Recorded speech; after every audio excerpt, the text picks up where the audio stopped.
Hey everybody, 2 months ago, Brett, 150 plants and myself had to move apartments. And today I want to show you what I've done with the place over the last couple of months.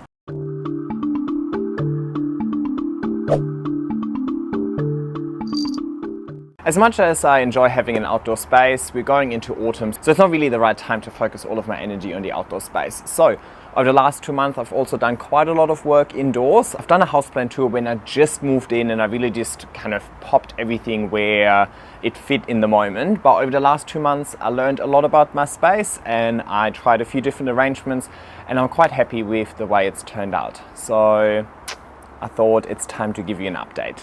Come on through. Alrighty, so we're in my living area. You're right now standing in a large west-facing window, or a door. So I get quite a lot of nice afternoon sun, and well, by the sun you can tell it is the afternoon right now. So that's definitely my favorite time in the new apartment. My previous apartment had a lot of morning sun and I absolutely love that. And I have to say, specifically now going into the colder, darker season, I really miss the morning sun to just heat up the place. But I am getting used to just waiting till the afternoon to have the beautiful sun instead. Now on my right, to your left, we've got my Mandula pothos. I believe this biggest leaf over here, that was the last leaf that has grown in my old place. So it has decreased in leaf size a little bit. Now I'm not 100% sure, is that purely based on the new place and it getting less light in the new place, or is it also because we're just going into the darker season, so it just doesn't get as much light over here, not necessarily because of the apartment but because of the change in seasons. Regardless, I'm still really happy. I think the size is not necessarily what makes this plant super beautiful. I think it's really the variegation that makes this really pretty. So this is definitely one of my favorites at the moment. Then next to it, and it's kind of hard for me to get to, is my Adansonii. It's doing quite well. It definitely had a few yellow leaves, which I always just cut off. But yeah, it hasn't really given me amazing growth. So what let's be really honest. What actually happened is the main growth point, I tried to move it across the pole a little bit more, so it grows in the center. And while doing that, I snapped it. So what happened, the growth point snapped and then this main shoot has reshot in 2 spots. So while in that moment I was like, damn it, I snapped the growth point. It's actually quite nice because now I have twice as many plants growing on here. Obviously they revert in leaf size a little bit first, but it should pick up on getting back to large leaves really quickly. Plus, it gives the other 2 shoots, there's one more here and one more here, it gives the other 2 shoots just a little bit more time to catch up so that the main shoot isn't reaching the top of the pole by the time the other 2 haven't even reached halfway. Literally the exact same, but this time I did it on purpose. I then did with my Monstera dubia over there. The main shoot, and I really can't reach that right now, the main shoot was almost reaching the top of its moss pole already, but the second shoot is kind of a couple of nodes further down, so I just chopped the top point off just to give the second shoot a little bit more time to catch up. I don't really want to do too many chop and extends going into the colder season of the year because I rather do them in spring than pot them up and then they can grow.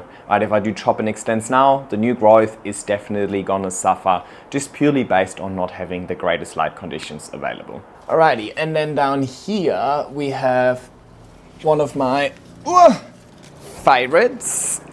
And I hope it's okay with the sun. This is a very lush pot, and you can see how messy it gets in there.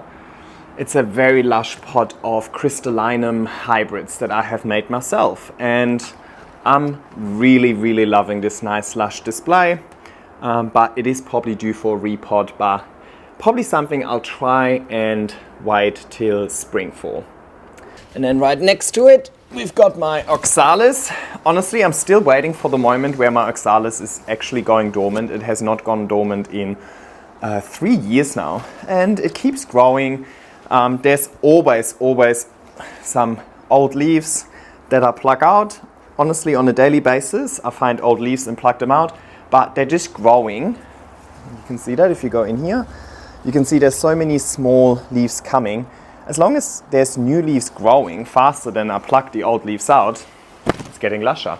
And the exact same goes with the flowers. It always flowers, and then when these stalks kind of become empty, I'll just take them and I'll just pluck them out.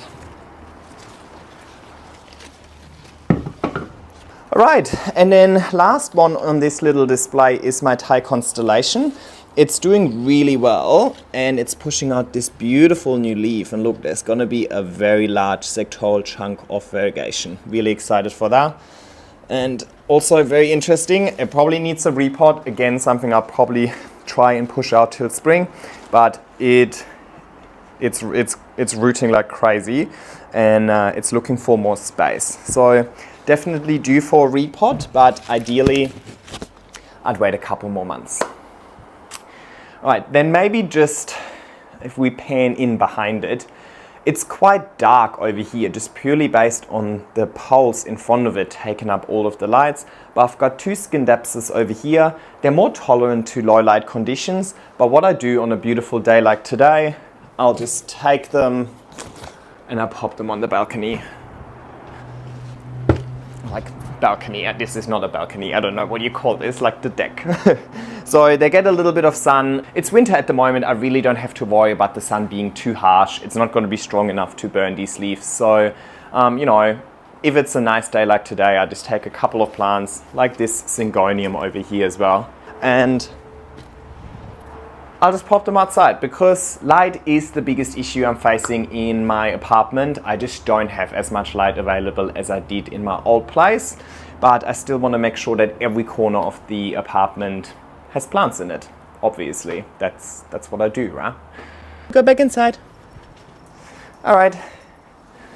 Brett is allowed to be outside, but only with my supervision. So while I'm doing the tour, he needs to come back inside, so he's nice and safe. Talking about safe, let's hear from today's sponsor.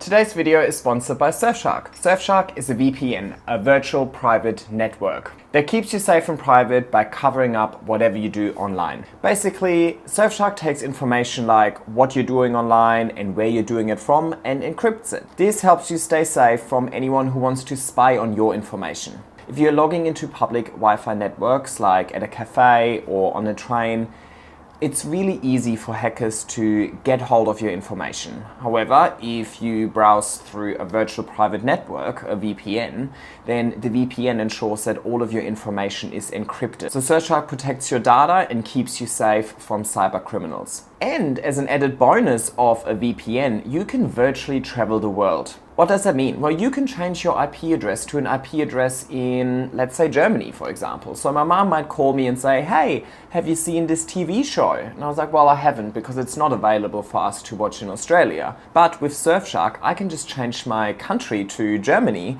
and then log into Netflix and see what the German Netflix catalog has to offer, and then watch that movie that my mom recommended.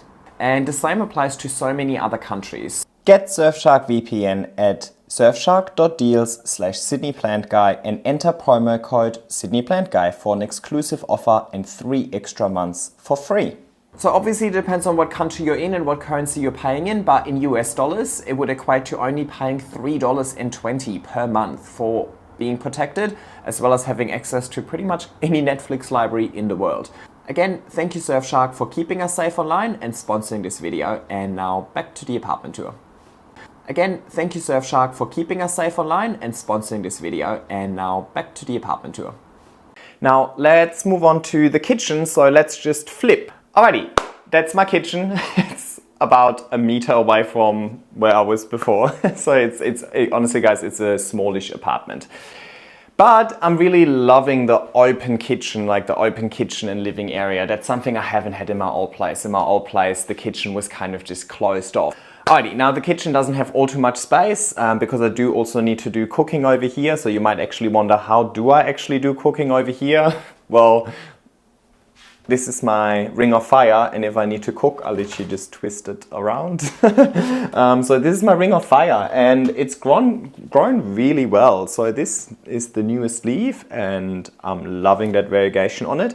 When it first comes out, it's really dark red in color, and then it fades to this more yellow, and that's, I suppose, why it's called ring of fire.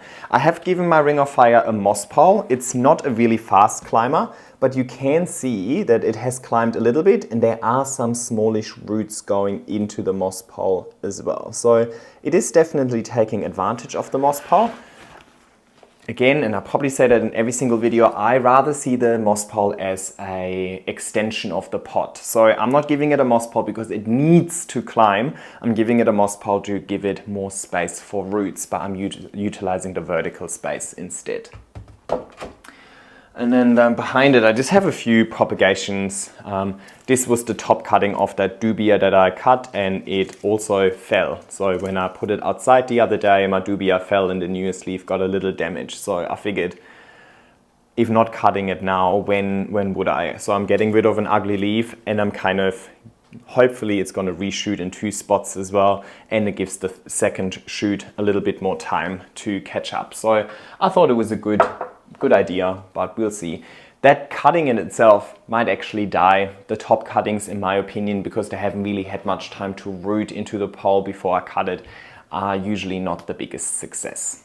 Anyway, the other thing that's in here, and I'm loving it, I'm falling in love with it more and more every day, is my pot of alocasias. So these are, how many alocasias? There's like 6 alocasias in here, and they're all potted up individually. So like this. I can just take them out. I mean, there's so many alocasias in here, probably all root bound, but again, probably something I'm going to tackle in spring. But because they're all potted up individually, I can just pop them in here. I can water them separately, but I can also just but the main reason why I have them in separate pots is just so I can rearrange them. So let's say, for example, this plant starts getting a little bit one-sided. Well, because it's in a pot, I can just twist it, or I can switch it around with this one and so on. So I always have a lush, balanced display. So I'm really loving that. And that's another one of these displays where I just pick it up by that. It's not even a pot, it's just like a laundry basket, I think. I'm just picking it up by that, and then I just put it out onto the veranda on a nice sunny day, or if it's raining, I pop it out there, then I don't need to water it and so on. So I'm really loving that convenience, or like that ease of indoor-outdoor space, because it helps me actually take care of my plants in a really convenient way. All right, let's move on to the actual living area over here. And you might have noticed that I also rearranged since the last time. Actually, I rearranged twice since the last houseplant tour. Last time the couch was here, in between I had the couch here, and now settled on the couch kind of dead in the center. See how we go. If you've watched any of my houseplant tours, you would know that my furniture is always in different spots. I don't think there's 2 houseplant tours where the furniture has actually stayed in the same spots. I like change. I love rearranging. It almost feels like I live in a brand new apartment yet again. And I know it's only been 2 months, but honestly guys, I love change. All right, now with this new setup, what I've done is I put the IKEA cabinet on that wall over here. That wall naturally just does not really get enough light for plants to thrive, but the IKEA cabinet comes with its own light, so it's all well taken care of. And that excess light from the IKEA cabinet enables me to put plants on either side. So I've chosen my Monstera Siltepecana El Salvador to be on this side. Now, originally I actually put that outside, and in spring I definitely want to put it outside again. It was loving the outside, but it is getting colder and colder. So I thought, you know, the more plants I can put back inside, the better. Now, one thing I absolutely hate about the way that it currently looks, or the way that the current setup is that because the light is coming from the top rather than the light coming from the front. Like if I'd have that near my window, right, the light would come from the front and all leaves would point towards the front, which gives you that beautiful, nice aesthetic. Because the light is coming from the top over here, you can see that these leaves have turned like horizontal.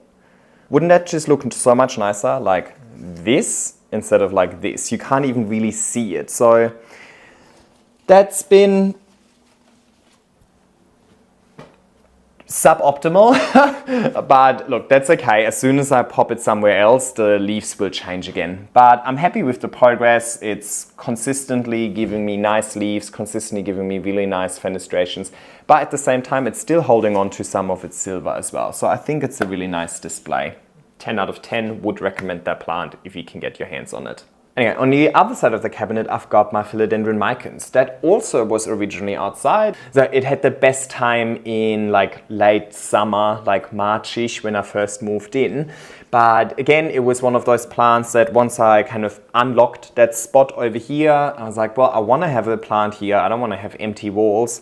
And this one is really nice and compact. It doesn't have super long petioles. I don't want to, you know, interfere with the entrance too much. So because this has a really nice compact look, I decided to go with this one. It probably, again, will go back outside in spring because it just really loved the outside. But for now, I want to make sure it fills my space and it can overwinter.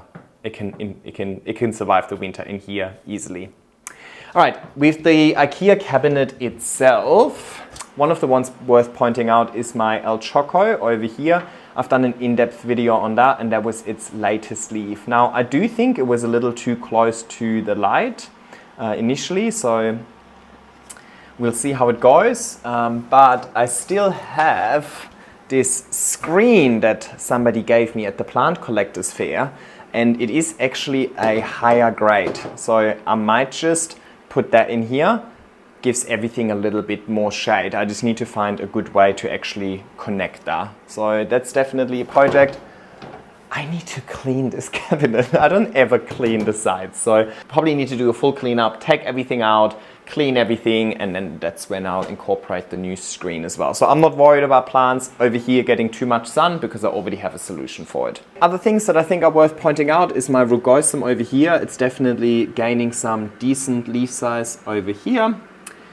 The Vernery, you know, the one that Tim from Grow Vertical gave me at the Plant Collector Fair, I popped it on a Grow Vertical pole and I filled that Grow Vertical pole with perlite and New Zealand tree fern fiber. So we'll see how that goes.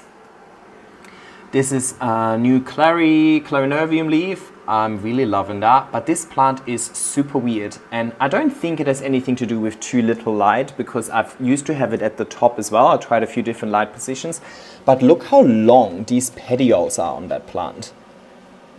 Like it just has the longest petioles. So I reckon come spring, it will go outside. So see if the outside might fix that. All right, and then my problem child, the queen. In my last video, I just chopped off some ugly leaves and a lot of you really enjoyed that and a lot of you were actually feeling very similar. It's like, you know, looking at ugly leaves sometimes is not worth, like it's not worth it looking at that ugly leaf all of the time. So I'm definitely the team, just chop it if it annoys you. But of course, even an ugly leaf can contribute to photosynthesis. It's just not appealing to us. But yeah, this plant has gone through quite a bit. It's root bound. I let it dry out too much. I dropped it twice during the move.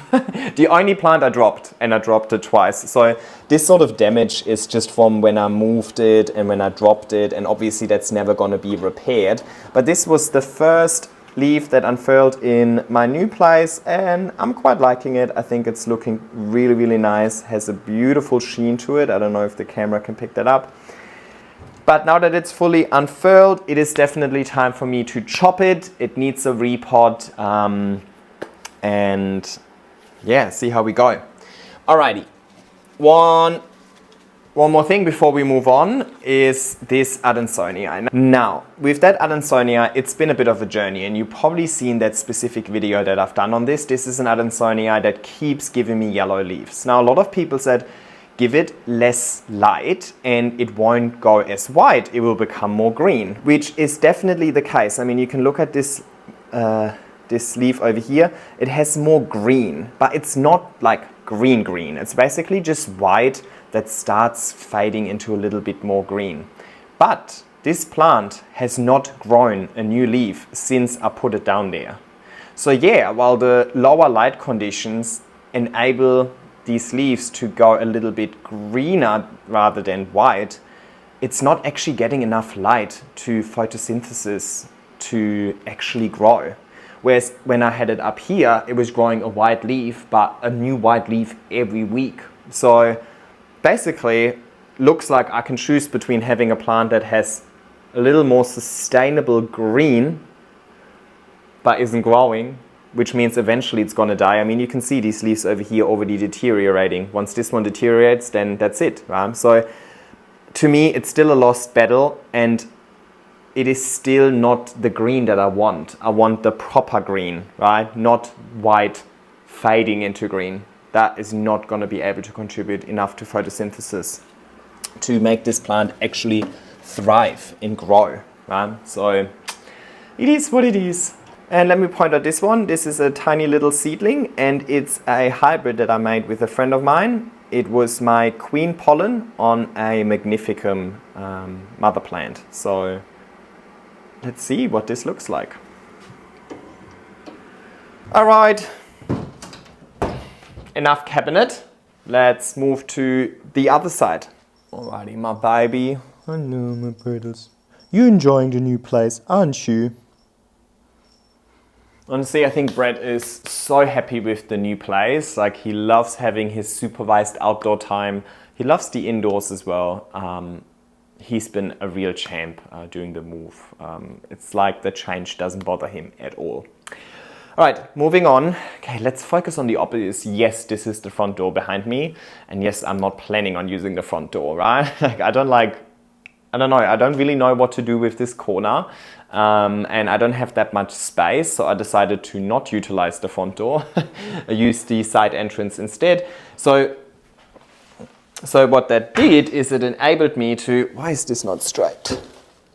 That's better.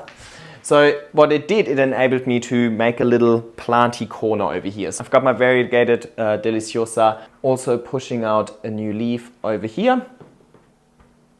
And then down below, I have another variegated Monstera. It's a propagation from that same mother plant. And my Jacqueline, which is probably about to go dormant. Now, of course, this is not enough light at all, but I've got a new Soltec grow light that I'm trying out. It's just a light bulb in a IKEA lamp. And the reason I don't have it on is because it flickers on camera, not in real life. In real life, it's honestly the most beautiful, warm, sunny shade. It looks like it's sunset at all times. It's not flickering now. Really? But previously when I filmed, it was flickering a little bit. Alrighty, let's get right into it. So we're in my living room. So that light is flickering. Is flickering in this. Sometimes it is, sometimes it's not. It must have something to do with like frame rate. I'm not that technical with these things, but trust me, it is nice. It's beautiful. This new leaf has only started pushing out and growing since it's been here with the grow light. So I think this is a direct result of it getting nice light from that grow light. Alrighty, that's the living area. So let's move through to the rest of the apartment. Alrighty, so probably the best decision, and I always wanted to do it, I just didn't do it at the very beginning because I still had my friend from Germany living with me, and I wanted to make sure that he's got a nice room that isn't filled with plants. So when I initially moved in, this was my bedroom and this was the guest room / office, and I have since swapped it around, which was probably the best decision given this space. So the smaller room is now the bedroom. Now, it is a very small room. It really just fits the bed, which is okay. I mean, all I need to do in this room is really sleep. While I'm asleep, I don't really consciously witness the environment anyway, so I don't think it makes sense to have the larger room being the bedroom. So I just used the smaller room to be the bedroom. And okay, let's address the obvious. You're probably wondering what this huge thing in the corner is. This is the Forest. It's called the Forest, and it's by Mother. Mother is the grow light company that I've been using for years now. You know, these vertical lights that I love using because they kind of just match the vertical growing that I do. That company Mother has also produced this Forest. It's basically like a big pole, and it has pods coming off it, and then the pod has grow lights underneath that then give light to the plant and so on. Now, I've only set it up like a month ago, and I want to make sure I review it thoroughly before I give you my recommendations on it or before I really give you a result on it and so on. So let's just look at it, but let's not really talk about it any further until I'm confident with the experiences that I've made. But one plant I want to point out is the plant I got at the Plant Collectors Fair, my pitcher plant. So when I first got it, it only had that one pitcher. It has then grown its second one over here. And this is a brand new leaf that has unfurled since it's with me. So the new pitcher will be on the end of this little string. Very scientific term, the string. So I think it's happy. I mean, I've never looked after a plant, like a carnivorous plant before. So honestly, I have no idea. Which way? Let's do it this way. So honestly, I have no idea exactly how to look after it. But trial and error it is, right? So yeah, all right, enough about this. The rest of this room is my anthurium room, and obviously these are facing the window. Now the window is a south-facing window, which is the worst window you can have if you're in Australia. So keep in mind, southern hemisphere, south is the worst exposure, opposite to northern hemisphere, where north would be the worst exposure. So I want to have northern exposure, that's where you get the most sun. Southern exposure, you get no sun. So let's see how they go. I suppose it might be bright indirect light. A lot of these anthuriums don't want direct sun anyway, so north-facing window would probably be too bright for them, but I feel like you can always dim it. Anyway, this is my crystallinum, and it just has unfurled a new leaf over here, which is still inflating, so it still looks a little bit manky, but it should have an easy time just filling in with water, and hopefully it's going to be nice and large. We'll find out. Overall, I think my anthurium struggled with the move the most, and I think it's because they've previously been in my anthurium room that got a lot of that had eastern exposure, so it got a lot of morning light, so the room heated up really nicely throughout the day, and there was plenty of light for them as well. Now, the light is not really an issue, because I have my two mother lights and I just mounted them on top of each other to kind of match the vertical shelf. But it's cold in here. It's definitely cold, and if I then put on the heater, by cold I mean it definitely goes down to like 18, 19 degrees at the moment, and it's probably going to go down further during winter. Now obviously while I sleep in here, or like I have the heater on and so on, but if I have the heater on for too long, then it also gets really dry, which the anthuriums also won't really like. Like, it's not a deal breaker, but I suppose the anthuriums are used to different conditions. So I've seen a lot of leaves kind of going a bit yellowish over here, despite the fact that they have healthy roots. So it's not a root rot issue. It could honestly just be that these are going dormant, or that the plant is aborting them because the leaves are just not used to those conditions. But I'm hoping that any new leaves growing in this room in those conditions will then have the resilience to grow in these conditions as well. But I mean, it is definitely not terrible in here, otherwise we wouldn't see new growth like this one at the top over here, which is just a Magnificum hybrid. Or I have like a new leaf on my Veitchii over here, which looks super cute as well. So, I mean, if there wouldn't be enough light or the conditions wouldn't be right, then there wouldn't be any growth. So there's definitely some growth. So it's not terrible, but I suppose they just didn't really like the change. This is also the first time I'm really growing anthurium in the open air, open air indoors, during winter. Last year, all of my anthuriums were still small enough to fit in the IKEA cabinet. I think it was really just the crystallinum that had to move out of the cabinet because it was too big. But they all just really grew large over spring, so I had to move them out of the IKEA cabinet one after the other and put them into the anthurium room. And this is the first time they're going through winter while being outside of the cabinet. So we'll see. It's a bit of a learning curve for me. I've definitely scaled back on watering a lot. So let's maybe talk about that while we're here, because I'm sitting comfortably. watering requirements, and it just really comes to show you cannot follow a recipe. You can't be like water this plant every Saturday or every 5 days or every 10 days and so on. There's been a good couple of weeks where I did not water these anthuriums at all because I've got them all in see-through pots. I can still see if there's sufficient moisture in it or not, right? And that's really because, well, they don't get as much light in here as they got in the previous place, which means there's less growth than there was previously. It's cooler, which means there's less water evaporating. And there's actually also less airflow in here, I have to say. These are all factors that impact in the water requirements of a plant. So even if the plant is the same size, in the same pot, in the same medium, it now requires so much less water than in my old place. And that is not just because of the place, that's also because we're going into autumn, winter. So I never just follow a strict regimented watering schedule saying every 5 days. I always assess the water requirements of my plants and then act accordingly. And I highly, highly recommend you do the same.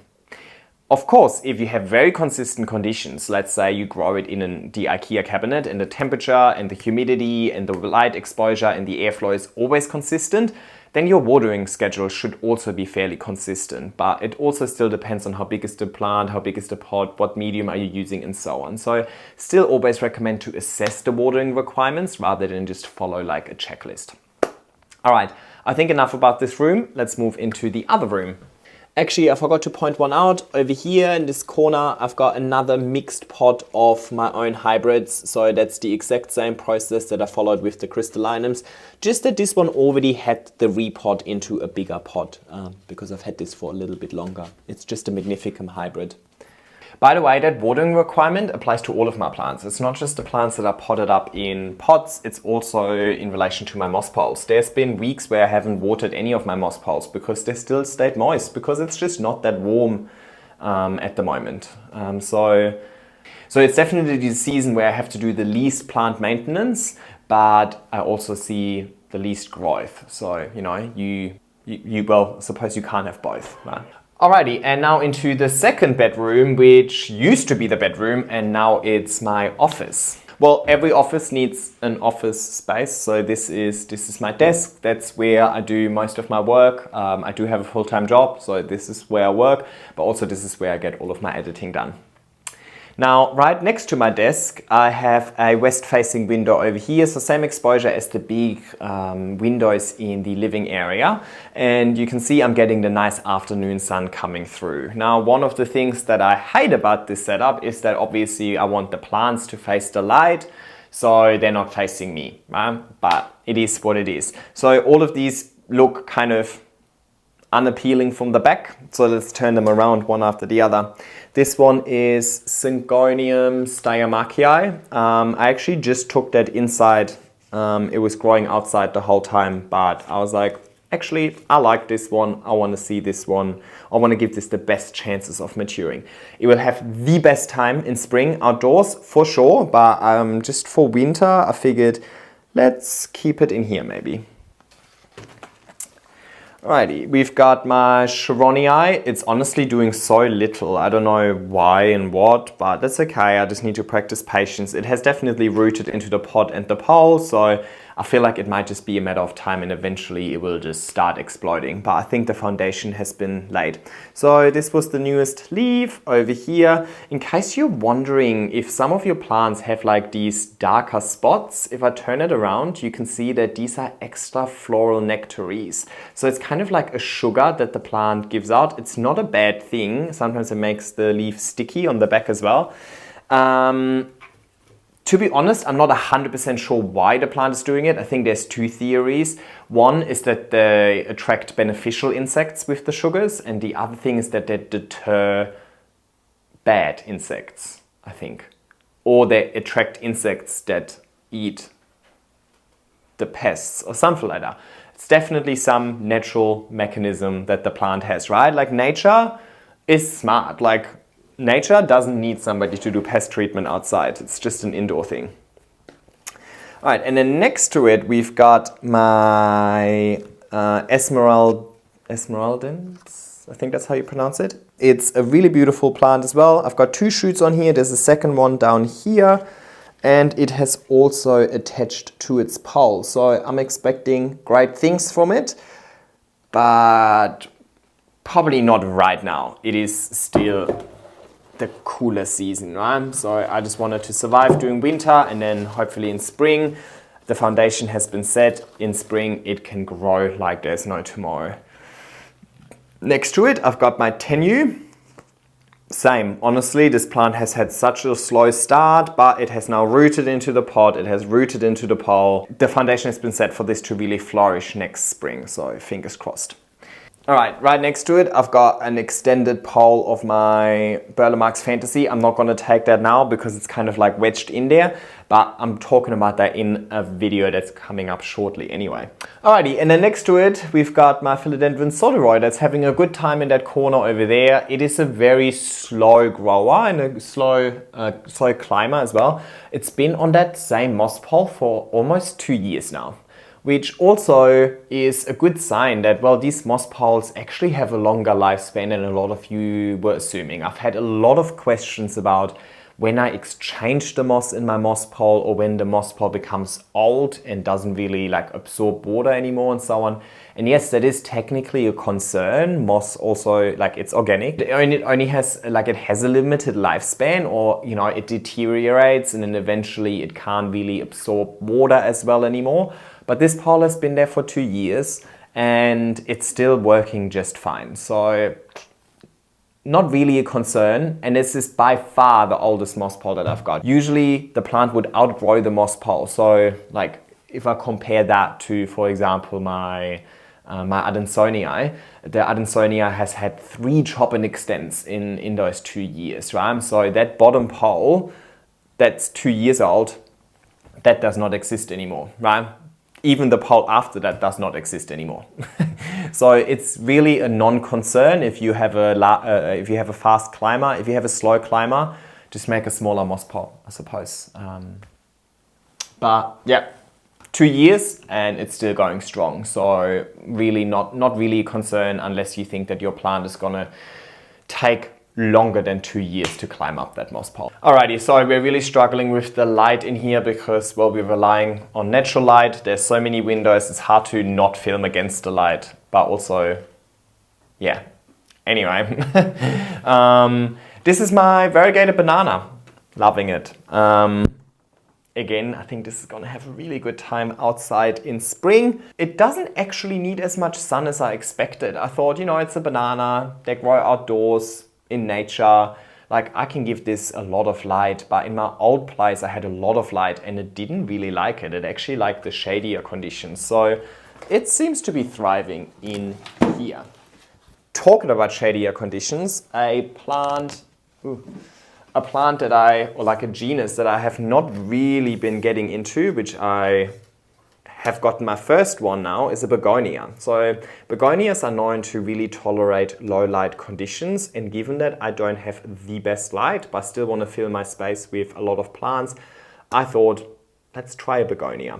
When I try something new, I try one first. I don't get like 25 begonias not knowing what I'm doing yet, right? Because then if I find out that I don't know how to look after them, I didn't just kill 25, I just killed one. So this is, I think, just a Begonia Rex variety. Honestly, I just got it from Bunnings. And the cool thing about this is if you take a photo in the dark with the flash on, you see it reflecting blue. So that is like an evolutionary mechanism that begonias, not all of them, some have developed to survive in low light conditions. Oh, this is probably the one that has been doing the best in my new apartment. A lot of plants just have kind of done nothing. Like they didn't die, which is already it's great, but this Cuprea has really, this Cuprea is really enjoying the new space. So this is its newest leaf. I don't think I need to say anything about it. It's pretty beautiful. Let me maybe put it in the sunlight for you so you can see how nice the reflection and the sheen is on it as well. And the best thing is it has 2 more growth points. There's another one coming here and there's another one coming here. So it just split itself. I didn't do anything. It just started having multiple growth points. And it has a lot of leaves that it's holding onto, which is kind of unusual for alocasias. A lot of people ask me like, how do you hold on to more than 2 or 3 leaves? I don't know.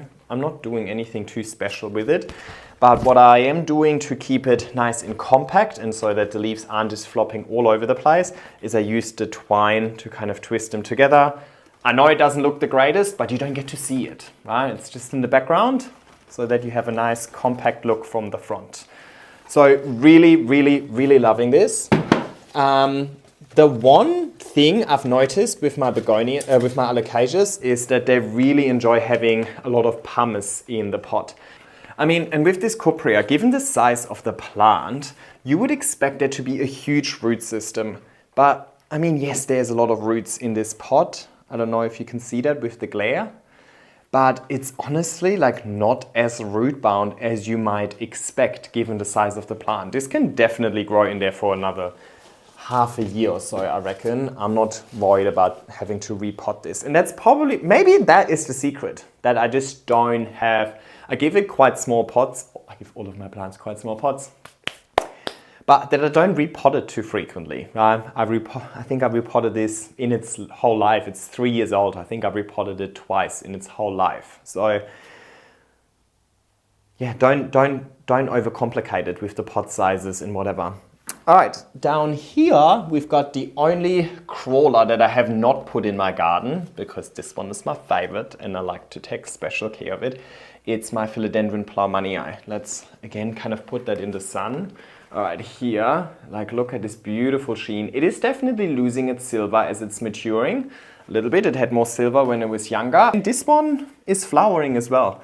I don't know if you can see that. This one had a flower, this one had a flower. I think this one is pushing out a new flower soon. Oh, hang on, this also had a flower already. I keep chopping them. I don't have any other philodendron that's flowering that I could kind of pollinate it with. From what I've heard as well is like, philodendron pollination is like a whole nother level to anthurium pollination. So something I'm not really gonna do just yet. Maybe one day. But that's why I just chopped them so the plant doesn't waste any energy on it. Alrighty, and let's talk about the obvious. This is my wall of poles over here. I'm really unhappy with it at the moment, and that's okay. You don't need to understand my emotions about it. Like, I mean, probably most of you would look at it and be like, oh my God, these plants are amazing. I'm a little bit unhappy with it. I just feel like some of these have actually grown too large. I'm not enjoying it anymore. I mean, I love the large leaves. Like this is my Splendid, for example. It's kind of beautiful, but the leaves aren't like super flat anymore. They're kind of a little bit warped and like, I just don't know. I feel like it's grown too large for itself. Like with just the moss pole and like not living outdoor, like not having the perfect conditions, I feel like it just can't really handle its own size at the moment. I'm not too sure what's happening, but I feel like it might have reached, like, it might have passed the peak of its appearance. I do think that with plants, you know, they reach like a peak in appearance and then it doesn't necessarily continue looking nicer just because the leaves are getting bigger. It's actually, in my opinion at least, eventually like this turning point where, okay, the leaf is getting larger, but not actually prettier. This one is my Glorious. This is its newest leaf. I think kind of fairly consistent. I don't think it's the biggest leaf it's ever given me, but again, we're going into spring, we're going into winter. It would obviously give me bigger leaves in spring and summer. The other thing I really dislike about these at the moment is I used to be able to just take them outside, spray them with water, give them a thorough watering, let it all drain, put them back inside, happy days. And I always have really happy, clean, healthy plants without having to really do pest treatment just because I spray them every week with a little bit of water. They're way too large. It's like it's like a one-day freaking adventure to take all of them out, make sure that they don't fall over. I need to hook them onto the fence. I need to water them. Then there's like water everywhere. So it's just becoming a little bit, troublesome to actually move them. So I want to chop them just to get that ease of growing back with them. But yeah, again, not the right time to chop all of the plants. I have these urges to I just want to chop all of them, but I know that if I do it now, the new growth is not going to deliver what I actually wanted to deliver. So I'm just going to stay patient. But one plant I'm really happy with at the moment is my philodendron Jose Bueno. This is its newest leaf over here. I think this is absolutely gorgeous, and it's already pushing out a new leaf over here as well. Now this plant has had thrips.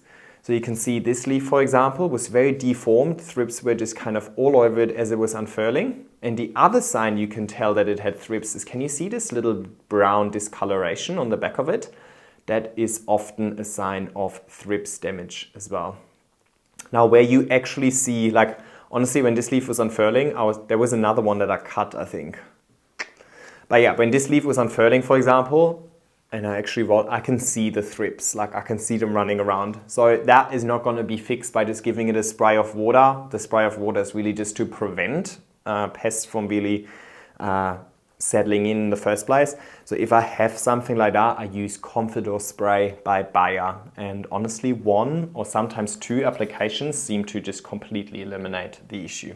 Right next to it is my Majestic. And now the Majestic, and I am planning on a special video on just that one as well, but the Majestic is a great example of why plants sometimes don't just get nicer just because they get larger.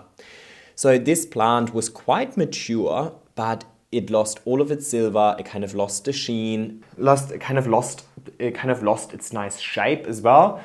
It had super long petioles just reaching in all corners of the room. So I was like, I had enough. I don't have room for this plant. I don't appreciate what the plant looks like or how the plant looks like. So I chopped it into single node cuttings, and those are 2 or 3 of the smaller propagations. So I'm actually excited to have it back to being small and juvenile and start all over again. I'll show you the larger version outdoors in a sec. My Milano over here was not the happiest with the move, but it is starting to grow leaves again, and it's still growing via cataphyll. So I spoke about that before. You know, when the plant is still younger, let me give you, you know with the Jose Bueno, you know how I showed you that the new leaf is coming out of the petiole of the old leaf? As the plant matures, eventually they start coming via cataphyll, or at least with a lot of philodendron that's the case. So this is the new leaf, but the leaf after that is not going to come from the petiole of the new leaf, it's going to come from this cataphyll over here. So it's a sign of the plant maturing. I don't know, can you see this? Here we go, that's the cataphyll over here. So it's a sign of the plant maturing, so happy days, but it's definitely a plant that likes warm temperatures, high humidity, it's tropical, it wants summer. It does not like the colder temperatures. So I just wanted to keep doing its thing. I'm not expecting phenomenal success with it at the moment. I don't want to talk about it. Let's just avoid it as much as we can. Down here we've got my medium silver. This is its first leaf that has grown in my care. So you can see it was definitely an uplift in leaf size from the previous one. So I'm definitely doing the right thing. But look at this runner that it sends out. And I don't think it has anything to do with light. If it was a light issue, the leaf wouldn't be getting bigger. I think that's just how they grow. I think they like to just send out runners. So let's see how we do, because it's going to reach the top of its pole really quickly without actually growing many leaves. So I suppose what I do is, all of these are nodes, right? So eventually I can just chop between the nodes and then create a lush pole through the division. So especially if you have something that runs or grows really leggy, these moss poles or grow vertical poles, any sort of vertical growing method that has substrate in it. A plank of wood is not a growing medium. That will be fantastic for that. So you kind of you set yourself up for future success. Alrighty, and then I feel so bittersweet about this. And yeah, okay, let's put better lighting on it. I feel bittersweet about it. You guys know Verrucosum is my all-time favorite. It's my new logo now as well. You know, you've hopefully seen it in the intro and so on. So I love Verrucosum. I just don't love this one at the moment, if that makes sense. It had spider mites, so you can see all of these leaves down here have definitely battled spider mites.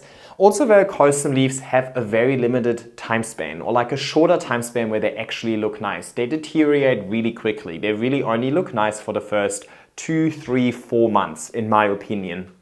Now these leaves are older than the 2, 3, 4 months, right? That's why they're not looking that nice anymore. But I used to manage to grow the plant fast enough that by the time it reaches the top of the moss pole and the bottom looks ugly, I just chop it, re-extend it and so on. So it kind of looked nice at all times. But as the plant matures, it has shorter internodal spacing and it grows slower. At least that's what I found. So it is no longer growing fast enough to outgrow the ugliness at the bottom, if that makes sense. So it's another one where I wish it just wasn't maturing, really. I wanted to go back to more teenage stage rather than like mature stage. So I'm preparing for a chop. Let's have a look. So you can see I cut both vines here and here just so the ends can dry out. And now these bottom parts are going to reshoot and I'm going to just chop the pole, pop that back in, cut off all of these ugly leaves, and then hopefully that will bring out the more, like these leaves at the top are still beautiful. My brain blocks these out. My brain is so occupied looking at the ugly leaves at the bottom, I can't even appreciate the top at the moment. So it's definitely time for a chop. And Vercosum, one of the, stand straight already, would you? There you go. Vercosum is in nature, they grow in high altitude cloud forests. So high altitude cloud forests are really humid, but they're also cooler. So they're not super tropical high temperatures like 30 degrees and so on. So this is probably the one plant that when chopping it in winter is gonna have a good time. Keep in mind, winter is not that bad in Australia, specifically not indoors. I'll still keep it at like approximately 20 degrees in here. And we missed the bathroom, come on. Alrighty, this is the bathroom and I get nice afternoon sun coming through here as well. So I've got a Rhipsalis over here. It actually I had a lot of comments about this Rhipsalis in my last plant tour and I'm really loving it as well. It's giving it jungle vibes, but I have no idea what kind of species it is. I honestly gotten that years ago before I was really like a plant person. Pretty sure I just got it as like Rhipsalis species and I'm not really familiar with that to make a determination by myself. Got a little Adansonii trailing over here, a Pothos Enjoy trailing and a tiny Brazil. So I really, with this shelf, I don't want the plants to mature. I just want them to kind of trail down, giving me jungle vibes. It's not gonna get enough light in here to mature anyway. All right, and then over here, see, this is the top cutting or the leaf that I snapped off my Adansonii. So I snapped it with a node, but honestly that node was like, I snapped it kind of midway through the node. So I didn't even bother with the node. I know it would rot, I just chopped the leaf. It's just decorational. It's never gonna propagate it. I just thought, why not take advantage of it? Alrighty.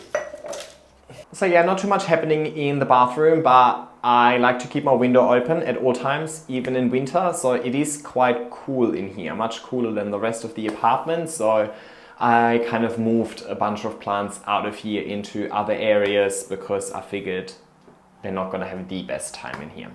Alrighty, now let me show you the extra rooms that I've got in this apartment. And by extra rooms, I really mean the outdoor space that I've got, because that is really the biggest value proposition of this new apartment and what differentiates it from my previous place.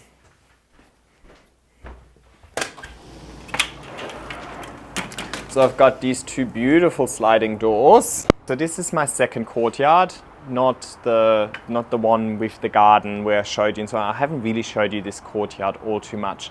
But basically it is just accessible through the office/plant room. And if you've seen my initial houseplant tour, you might have remembered that it had this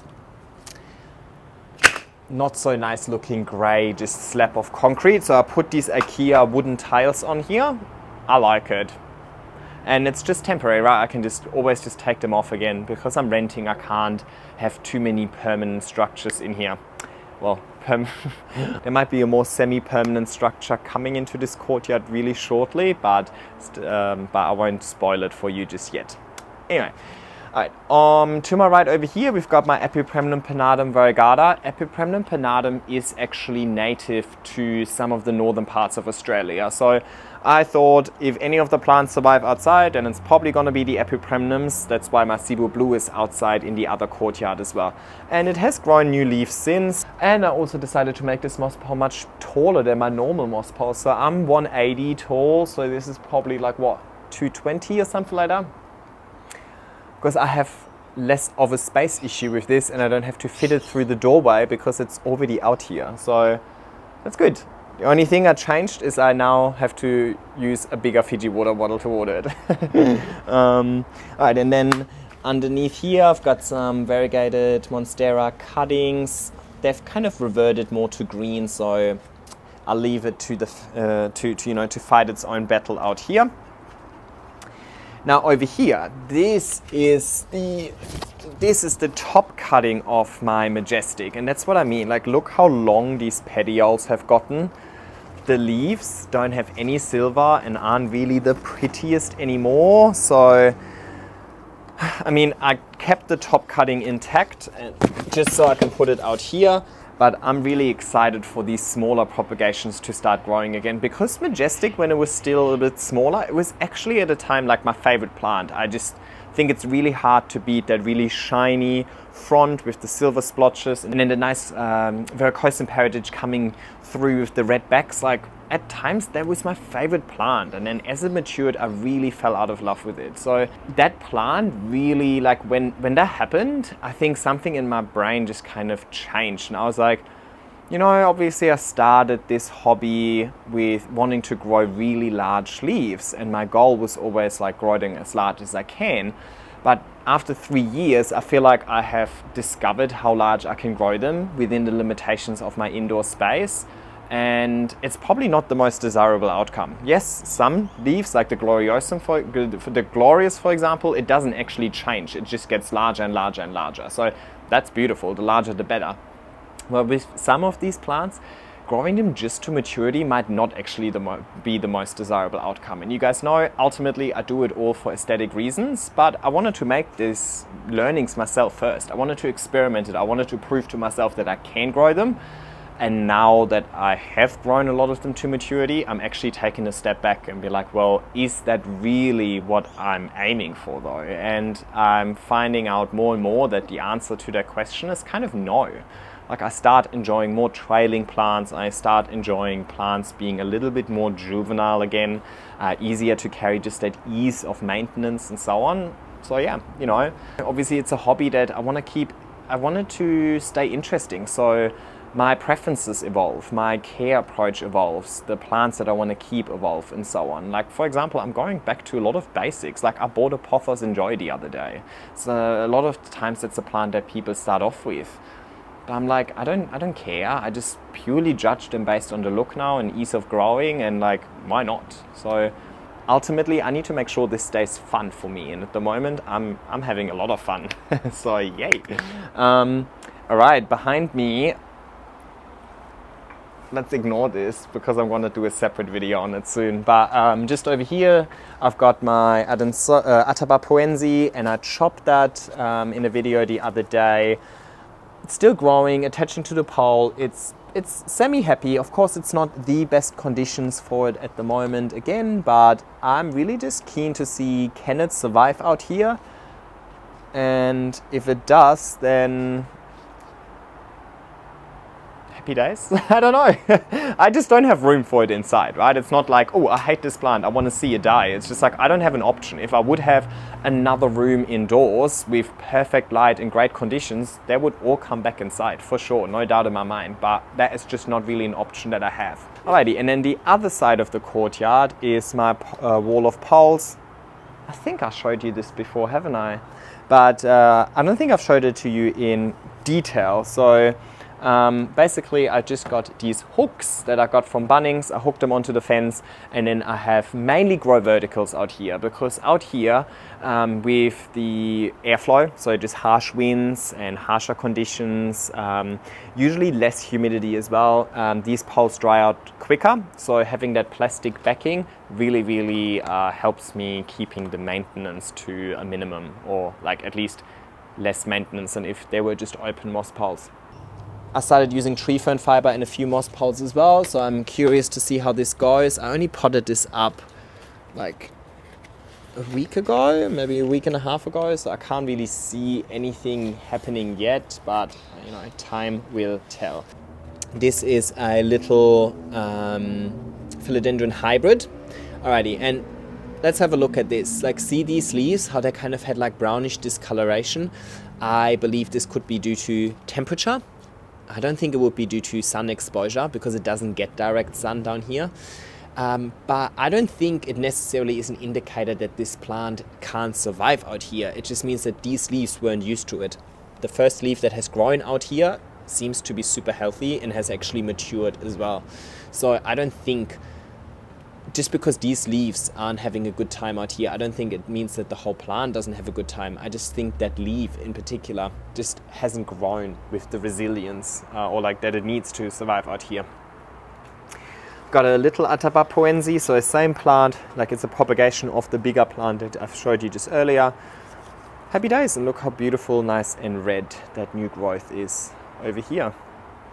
What else do we have? Got a Syngonium, just doing its own thing, nothing really fancy. I want to point this one out, and honestly guys, I don't know which one it is. So there's two, there's Emerald Pothos or Global Green. A lot of people told me it was Global Green, but the person who gave it to me told me it was Emerald. I think the only difference is one is light green with dark green variegation, and the other one is dark green with light green variegation. Nah, I feel like this is kind of 50-50. I'm not too sure which part is the leaf and which part is the variegation. So it doesn't really matter. They're just names. Who cares? But I put that on here with the tiniest little leaves down here, and it started maturing quite nicely, or like increasing in leaf size. So I reckon this is going to have a good time out here as well. It's a pothos, right? These ones are a bit of some like problem children. The lupinum as well as the brandianum, like I just cannot get them to mature. So they are not taking up any valuable real estate indoors. They just have to go out here. I reckon these two are going to have a tough time during winter. They will not enjoy it, but honestly, if you're not delivering the growth that I ask for, you do not deserve a space inside. And then a newish addition as well. I'm not too sure if I showed you this before, but this is Philodendron, I think commonly known as Philodendron Linnet, but the scientific name is Philodendron Kempi.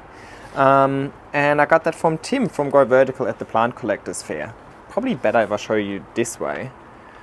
And I think they just have such a nice texture, have a very nice compact growth pattern, and just really make a big impact. So happy days. Let's see how this survives out here. And then last little corner of plants is another variegated Monstera cutting, but it's kind of reverted to green. That's why I'm not bothering with this one indoors. And then my Billy. And this is the first leaf that it has grown outdoors, and it's a significant leaf increase to the one before. Not that significant, yeah, decent, right? And look at the new growth on here already. I mean, wow, this is gonna be a biggie. So it's having a good time. You can see it's definitely a climber. A lot of people have questioned why I would give it a moss pole, because you often see them being grown more as like a clumpy plant. That is definitely also not the right term, clumpy, anyway, but in like a bushy plant, right? But it definitely climbs. It just has very small internodal spacing, but it also sends roots up the moss pole. So have a look at this. Yeah. So it's a happy camper out here, for sure. Alrighty, and that's the updated houseplant tour. I mean, I'm sure it's gonna change again, especially in spring. But for now, I'm really happy with this place. I'm feeling really, really homey over here already. It's almost like I always lived here. Yeah, and I mean, the main feature of this apartment are definitely the two outdoor courtyards. And I have big plans for them. So that second courtyard, I may or may not want to put a greenhouse in there. And that first courtyard over here, that's really kind of like my entertaining space. So I mean, this is where I sometimes do yoga and so on, but this is where I want to put a little bit more furniture and create an entertaining space out here so I can invite friends over and have a good time. So I mean, those are really the features about the apartment that I'm excited about. The indoors, I just kind of have to compromise. I'm not as excited about the indoors as I was about the indoors of my old apartment, because I'm just not getting the same amount of light and warmth in there as well. So inside, It's okay, but the outside, that's the real selling point of this apartment. For me at least, unfortunately, I'll try and make the best out of it during autumn and winter, but I suppose the real value is gonna crystallize in spring and then summer when I can get gardening over here. And I know I've given you a recent tour of just the garden, but I'm so obsessed with it. I kind of just want to show you things again, and a few things have changed. Hi, Brad. So the first thing, AJ came over the other day and dropped off this Bismarck palm for me. I've always wanted a Bismarck palm, but I never really had an outdoor space large enough. If you remember the balcony on my old place, no way I could put a palm there. Maybe right now, but if it grows one more leaf, it would be just poking me in the eye pretty much. So that wasn't really possible. So I'm really excited about that. I will keep it potted up because I really want it to be like a feature piece. And then, yeah, I mean, just the obvious part that I'm enjoying out here as well are these moss poles, right? I mean, that's pretty obvious and you probably know why. And yeah, definitely they dry out so quickly, but during winter, cold and wet is a deadly combination. So I'm okay with them being a little more on the dry side during winter. During summer, I'll definitely have to do some decent watering out here. Oh, look, a grasshopper. Oh my God, look at that. I'm like Cinderella. Well, I think she had more like rabbits, but that counts. Look how cute that is. Like, it's just so nice within just a couple of steps going from your kitchen out into nature. I don't know. I'm obsessed. One nice one to point out over here is definitely the Epipremnum pinnadum Cebu Blue over here. So it lost its Cebu Blue part. As it matures, it just doesn't need that silver to kind of optimize. Oh, it just jumped.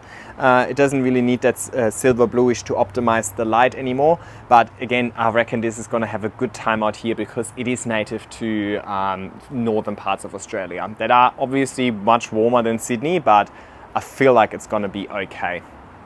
And another one I have to point out is the Adansonii. So this is the bottom part of the Adansonii pole that's in there. So when I do the chop and extend, you know, I take the top part, I pot it back up and I extend it, but the bottom half doesn't die. The bottom half is perfectly fine. So this has reshot in 3 spots and it's giving me these beautiful leaves. Like these leaves, everything from here up has grown outdoors.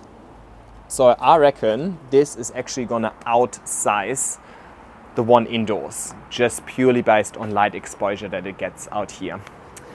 Last thing, come on through.